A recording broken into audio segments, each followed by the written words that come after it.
Tonight, Front Page Challenge welcomes the outspoken Negro leader, Malcolm X.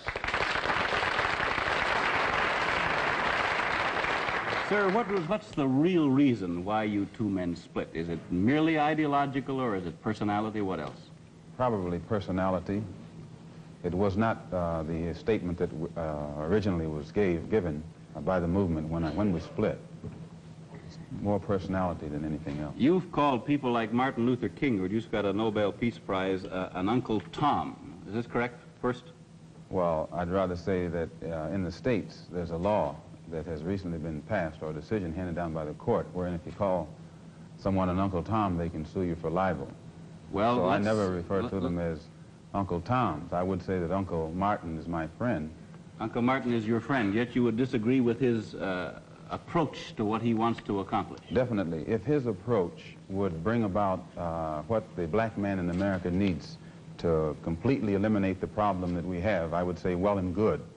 But I very much doubt that anyone who adopts the approach that Martin Luther King has been teaching to our people in that country can point to any meaningful gains that has actually served to solve the problem. Black Muslims have sometimes, whether you have or not, and I think probably you have sometimes, it seemed to me, been preaching hate to meet hate.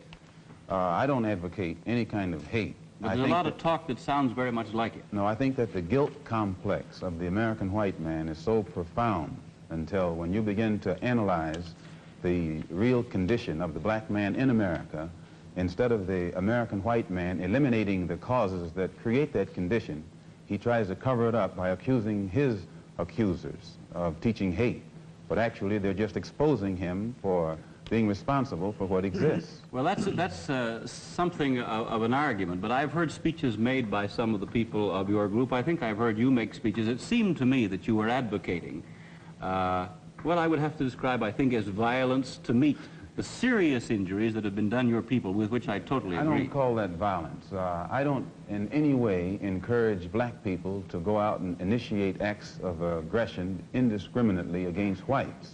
But I do believe that the black man in the United States, and any human being, anywhere, is well within his right to do whatever is necessary, by any means necessary, to protect his life and property, especially in a country where the federal government itself has proven that it is either unable or unwilling to protect the lives and property of those human beings. Just before Pierre takes it, you've got a pretty good fighter in the world's heavyweight champion lined up with you to help out. Yes, Pierre. Well, Mr. X, if I guess I call you that, is that the proper appellation, yes. Mr. X? I'm wondering if you still believe, as I think you certainly did at the time you were allied with the Black Muslim movement, in a segregated black nation in North America. I don't believe in any form of segregation or any form of racism. I'm against any form of segregation and against racism.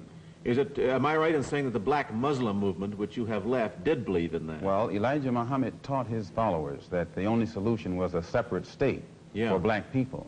And as long as I thought he genuinely believed that himself, I believed in him and believed in his solution. But when I began to doubt that he himself believed that that was feasible, and I saw no kind of action designed to bring it into existence or bring it about, then I turned in a different direction. Are you still a Muslim yourself? Oh, yes. I'm a Muslim. I believe in the religion of Islam, which believes in brotherhood, complete brotherhood of all people.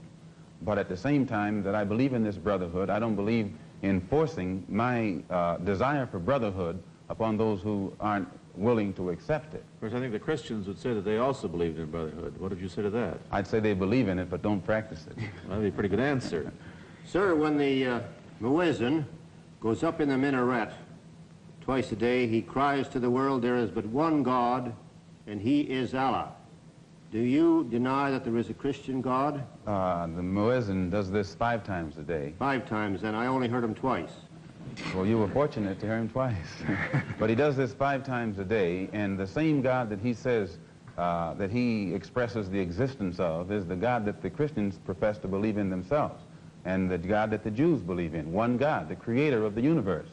The Muslims believe in the God that created the universe, and I think the Christians do, and the Jews do. Now, as long as all of them are talking about the creator, the Jews may call him Jehovah, and Christians may have another name for him.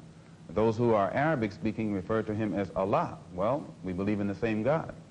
Now, as the Muslim religion advances in the United States, are you modernizing it or sticking with the old faiths? For example, the complete segregation of the sexes.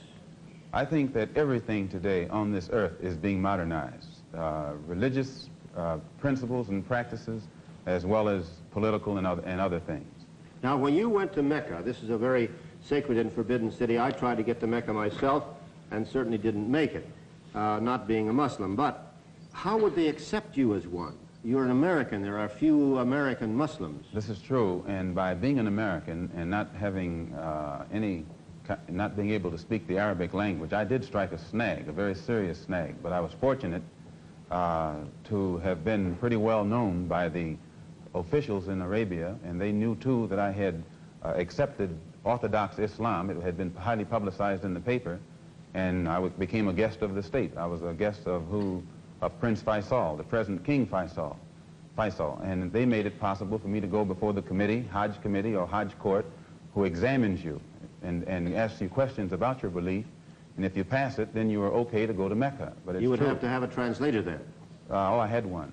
Then realizing that our problem in America, that we are black Americans, and we have a problem that goes beyond religion, we formed a group known as the Organization of Afro-American Unity. And the objective of this organization, it's non-religious, number one. Any Negro can belong to it. And the objective of that organization is to bring about a condition that will guarantee respect and recognition of the 22 million black Americans as human beings. We feel that the problem, number one, of the black man in America is beyond America's ability to solve. It's a human problem, not an American problem or a Negro problem. And as a human problem or a world problem, we feel that it should be taken out of the jurisdiction of the United States government and the United States courts and taken into the United Nations in the same manner that the problems of the black man in South Africa, Angola, and other parts of the world, and even the way they're trying to bring the problems of the Jews in Russia into the United Nations because of violation of human rights. We believe that our problem is one not of violation of civil rights, but a violation of human rights. Not only are we denied the right to be a citizen in the United States, we're denied the right to be a human being. Well, Mr. X, may I thank you very much for coming on our program and perhaps clearing away some of the cobwebs of misconception that some of us might have had about your belief. And I think you're a very sincere man, and it takes a lot of courage to admit a former belief is wrong, and we congratulate you for that and the service you performed tonight in giving us your views. Thank you so much, Mr. Thank you.